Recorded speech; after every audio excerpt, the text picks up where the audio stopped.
이번 주 현대자동차그룹이 실적 공개를 앞두고 있습니다. 지난해 현대차와 기아의 매출을 합산하면 300조 원을 웃돌 걸로 예상되고 있는데요. 삼성전자에 이어 두 번째로 300조 클럽에 입성할 수 있을지 이목이 집중되고 있습니다. AI로 전환 속에서 현대차그룹의 미래는 어떤지, 실적은 어떻게 전망되는지 자세하게 이번 시간 이야기 나눠보도록 하겠습니다. 대림대학교 자동차학과 김필수 교수님 모셨습니다. 안녕하십니까? 네, 안녕하세요. 네, 반갑습니다. 네.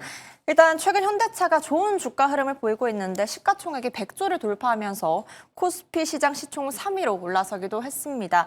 오늘 장에서는 좀 쉬어가는 모습을 보이기도 했는데요. 이번 주 실적 발표를 앞두고 있는데 실적 발표 어떻게 좀 전망하실까요? 상당히 기대가 되고 있습니다. 300조 클럽이라는 것 자체가 달성하기 상당히 좀 어렵지 않습니까? 특히 자동차 산업에 있어서는 글로벌 넘버 3라고 얘기를 하지만 영업이익률은 아마 작년에 넘버 2가 되지 않았나 이렇게 보고 있습니다. 근데 올해는 지금 실적이 좀 떨어질 것 같습니다. 아시겠지만은 매출은 늘었지만은 영업이익률은 한 20% 줄어들 것으로 예상을 하고 있어요. 현대차, 기아차 마찬가지라 보고 있습니다. 왜냐면은 작년에 관세 문제로 인해서 2, 4분기, 3, 4분기 또 4, 4분기는 10월까지 해당이 되거든요. 이때 관세에 대한 부분들을 가격은 동일하게 유지하면서 그 관세 부분들을 현대차 그룹이 흡수를 해줬어요. 그러다 보니까 수조 원 이상의 손실을 가지면서 실질적으로 영업이익률이 약 20% 줄어든다 이렇게 보고 있어서 전체로 보게 되면은 한 8%, 7%에서 8% 수준이 되지 않을까 이렇게 좀 보고 있어서 아마 그래도 이 작년같이 어려운 이 글로벌 시장의 이 흐름이 불확실성이 커진 상태에서 상당히 이 선호를 했다라는 측면에서 수출도 늘어나고 영업이익률도 작년에 줄어들었지만 올해는 좀 더 회복할 수 있는 기회가 되지 않을까 이렇게 기대를 가지고 있습니다. 네, 실적이 생각보다 안 좋을 거라고 말씀을 하셨고 이것이 영업이익이 감소할 것이다. 이것 때문이라고 하셨는데 네. 미국발 관세 영향이라고 말씀하신 부분 조금만 더 자세하게 부탁드려도 될까요? 실질적으로 이 작년 4월부터 본격적으로 진행을 해서 이 10월 말까지 11월 초에 이 소급 적용을 했기 때문에 아마 10월 말까지 관세 부분들이 해당이 됐다 이렇게 보고 있습니다. 특히 이제 불확실성이 컸던 이유는 완성차나 부품도 해당이 되고요. 특히 이제 철강이라든지 알루미늄은 그대로 관세가 50%거든요. 그러다 보니까 자동차 부품 중에서 하차에 해당되는 부분들은 50%에 해당되는 부분들이 있어요. 이런 상태에서는 실제로 미국 수출 물량에 대해서는 도리어 적자 폭이 상당히 컸다고 볼 수가 있거든요. 그나마 선방한 이유는 미국을 제외한 다른 국가에서 호성적을 거뒀다 이렇게 보고 있습니다. 유럽이라든지 또 다른 국가에서는 상당히 좀 이 긍정적으로 판매가 이루어지고 있다. 특히 인도도 마찬가지고요. 상당히 좀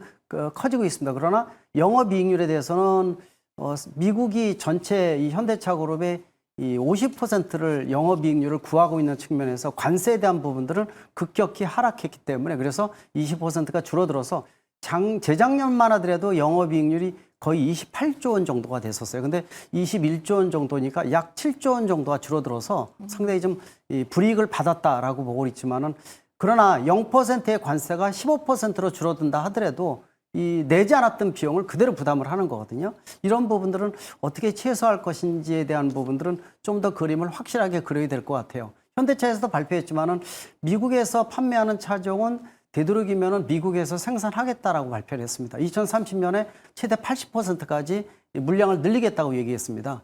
아시겠지만 작년까지 미국에서 생산한 물량은 40%를 미국에서 판매를 했는데 이걸 아마 매년 한 10% 정도로 올리게 되면은 점차 이 수지가 개선이 되면서 영업이익률도 많이 올라갈 것으로 보고 있어서 질적인 향상이 기대가 된다고 볼 수가 있으니까 올해부터 한번 유심히 보시면 좋을 것 같습니다. 네, 알겠습니다. 그런데 이제 더 이상 현대차 그룹을 전통적인 제조 기업이라기보다는 AI 기업, 로봇 기업이라고 부르고자 한다. 이렇게 말하는 게 맞다라는 의견들이 많은데 이거에 대해서 어떻게 생각하시는지 현재 현대차의 투자 방향과 함께 설명 좀 부탁드릴게요. 현대차는 최근에 몇 년 사이에 급격히 변하고 있다고 보시면 될 것 같아요.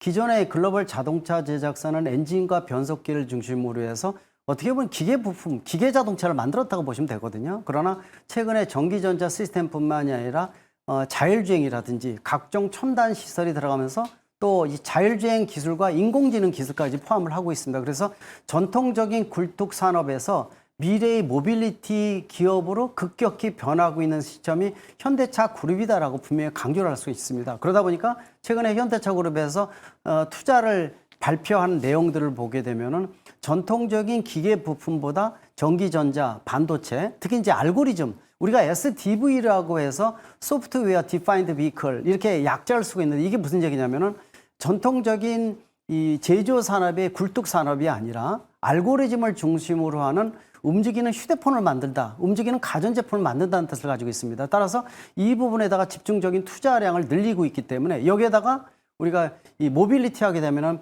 일반 자동차뿐만이 아니라 로보빌리티라는 말도 쓰고 있어요. 로보빌리티가 로봇과 모빌리티를 합쳐서 얘기를 합니다. 그 중에 한 가지가 올해 초 세계 가전전시회 CES에서 선풍적인 인기를 끌었던 현대차 아틀라스 얘기가 나왔지 않습니까? 휴머노이드 로봇이죠. 네. 이런 걸 포함을 해서 계단이나 특수한 지형에 움직일 수 있는 이동 수단까지 포함을 하는 이런 시장이 커질 것으로 보이고 여기에는 자율주행, 인공지능이 기본적으로 포함이 된다고 보시면 돼요. 여기다 아직 등장을 안 했지만은 수소차는 시간이 좀 더 걸리겠죠. 그다음에 UAM, 도시명 항공 모빌리티도 아직은 명함도 내밀지 않았습니다. 이런 꼭지점 측면에서 보게 되면은 앞으로 모빌리티 산업에 대한 부분들이 확대 개편한다는 측면에서 현대차 그룹은 전통적인 굴뚝 산업에서 본격적인 AI 기업으로 변모하고 있다. 이 가속도가 앞으로 더 커질 것이고 투자하는 연구 개발비도 더 확대될 것으로 예상을 하고 있습니다.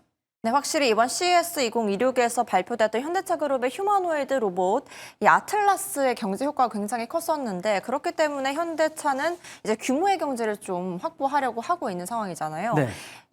이들의 구상대로 3만 대 이상 생산을 하게 된다면 아틀라스의 대당 생산 단가가 한화로 4,700만 원까지 떨어진다고 하는데요.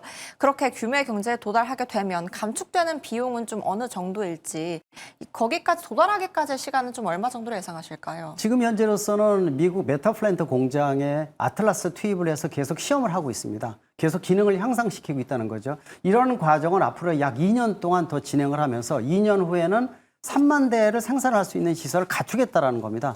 자동차같이 찍어내겠다는 뜻이거든요. 지금 현재 이 아틀라스의 비용을 산정한 거 보면은 약 2억 정도가 돼요.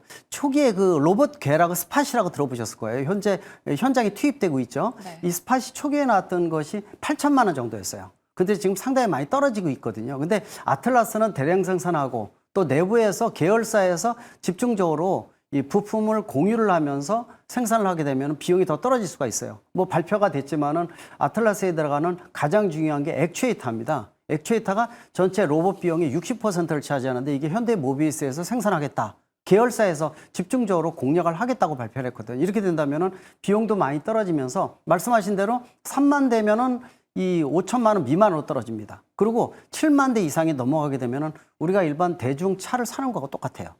그러니까 얼마든지 우리가 주변에 한 대를 놓을 수 있다는 건데 이러한 이 아틀라스가 당장 가정용으로 오기는 어렵지만은 산업용으로 투입할 수 있는 완성도가 이번에 CES에서 확인이 되면서 주가에 반영됐다 보고 있고요. 또 모셔널에서 나오는 자율주행 기술도 상당히 높다는 게 확인이 되면서 지금 현대차 주가가 CES 이전에 비해서 80%가 올라갔습니다. 네. 그만큼 기대감이 상당히 크다는 건데 아틀라스에 대한 부분들은 효율화 측면, 특히 생산비가 높은 중국차에 비해서 이런 여러 가지 단점을 보완하는데 상당히 중요한 역할이 바로 아틀라스다라고 분명히 강조할 수가 있습니다.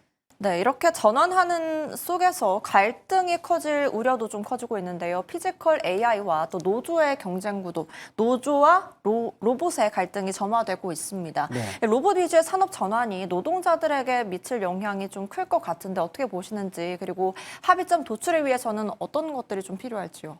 상당히 이제 고민되는 부분입니다. 이 노조에서 얼마 전에 며칠 전에 발표를 했죠. 노사 합의가 없으면 단 한 대의 아틀라스도 국내 공장에 투입을 못하겠다라고 발표를 했습니다. 물론 이제 이 발표만이라고 보고 있어요. 왜 그러냐면은 이 최근에 이 세계적인 노동 보고서에서도 휴머노이드 로봇이 투입을 해서 생산 현장에서 도리어 효율화시키기 때문에 일자리가 더 늘어난다는 보고서가 확실하게 나왔습니다. 따라서 지금 이 부분에 대한 것들은 만약에 로봇이 투입이 안 된다면 공멸하자는 뜻과 똑같거든요. 지금 대한민국의 자동차 생산에 대한 거점은 위기감이 점차 커지고 있습니다. 뭐 아시겠지만 벌써 2, 3년 전에 생산직 평균 연봉이 현대차 그룹이 1억이 넘어가고 있어요. 네. 근데 제가 그러거든요. 직종 중에서 1억을 연봉 넘게 받는 게 얼마나 될까라고 보면 굉장히 어렵습니다. 네. 제가 지금 대학에 있지만은 얼마 전에도 아쉬운 게 제자 한 명을 자퇴를 하는데 사인을 해줬어요. 그 이유가 생산직에 최종 합격이 돼서 대학원을 사인을 해서 자퇴를 해버립니다. 그러니까 이제 상당히 좀 이 가슴이 아픈 부분이 많다는 거죠. 네. 그런 측면에서 지금 이미 보고서 나온 바식으로 아틀라스 같은 경우가 2억 원이다 그러면은 이 일반 생산직 직원 1억 원어당 2명분이잖아요. 근데 2명분으로 끝나는 게 아니라 첫 해만 2억이지 24시간 운영을 할 수가 있어요. 그죠. 거기다가 매 이 한 번 구입을 하게 되면은 1년에 들어가는 운영비가 1,400만 원뿐이 안 됩니다. 2년 차부터는 그대로 남는다는 거거든요. 근데 이런 부분들이 왜 노조에서 걱정하느냐면은 이거 우리 일자리를 뺏는 거 아닌가라고 생각하는데 그건 아니라는 거죠. 이 아틀라스 투입은 당장 시간이 좀 걸려서 오래 걸리겠지만 제일 어려운 것이 위험한 영역이라든지 또 보안 지역이라든지 환경적으로 또 노동 강도가 굉장히 커서 문제가 큰 지역, 이런 지역은 아틀라스를 투입하게 되면 좀 더 효율화시킬 수 있다는 부분들이거든요. 도리어 이 작업 환경을 개선하고 이런 부분들이기 때문에 중국차 대비해서 우리나라가 생산성이나 이런 것들이 워낙 높기 때문에 아틀라스 투입을 하면은 전체적으로 생산의 효율을 60% 이상 올리는 것으로 좀 나와 있어요. 그 경쟁력을 확보할 수 있다는 거죠. 네. 이런 측면에서 노조가 우려하는 부분들도 사측에서 좀 제공할 필요가 있습니다. 어떤 부분이냐면은 정년까지 보장하겠다. 그리고 월급에 있어서는 영향을 안 준다라는 것을 보장을 하게 되면은 노조에서도 안심할 수 있지 않겠습니까? 네. 물론 장기적으로 아틀라스가 장기적으로 투입을 많이 하게 되면은 일자리가 줄어들 수는 있을 거예요. 당장 뽑는 거는. 그러나 다른 일자리가 늘어날 수 있다는 거죠. 그런 측면에서 이 아틀라스 같은 휴머노이드 로봇의 흐름, 또 생산 로봇화에 대한 시스템이 글로벌 시장에서 인공지능과 더불어서 흐름이기 때문에 이 부분들은 우리가 주도를 해서 선진화시켜야지 미래 먹거리를 확보한다는 측면에서 특히 대한민국은 수출을 기반으로 하는 국가 입장에서는 가장 중요한 경쟁 요소라고 분명히 볼 수가 있습니다. 네, 대전환의 국면 속에서 어떻게 변화할지 지켜봐야 될 것 같습니다. 그렇다면 300조 클럽 입성이 예상되는 현대차 그룹 미래 어떻게 전망하시나요? 상당히 긍정적으로 보고 있습니다. 말씀드린 대로 아직 등장을 안 해서 저평가되는 요소가 상당히 많다는 거죠. 휴머노이드 로봇이 실제로 이 투입이 될 때에 대한 부분들, 또 이것의 단가가 떨어지면서 경쟁력이 확보될 것이고, 또 자율주행에 대한 부분들이 3, 4년 이후에는 레벨 4가 돼서 운전면허 없이 길거리 돌아다니는 모델이 나오거든요. 이런 것들, 또 UAM 같이 도심의 항공 모빌리티에 대한 경쟁력에 대한 거, 이런 것들이 뭉쳐서 지나간다면 현대차 그룹이 아니라 현대 모빌리티 그룹으로 재탄생하는 부분이기 때문에 전통적인 제조업에서 AI 기업으로 확실하게 변면하는 시작점이라는 측면에서 앞으로의 기대감이 더 커진다고 볼 수가 있습니다. 네, 오늘 말씀 여기까지 듣도록 하겠습니다. 네, 자동차학과 김필수 교수님과 함께했습니다. 오늘 말씀 감사합니다. 고맙습니다.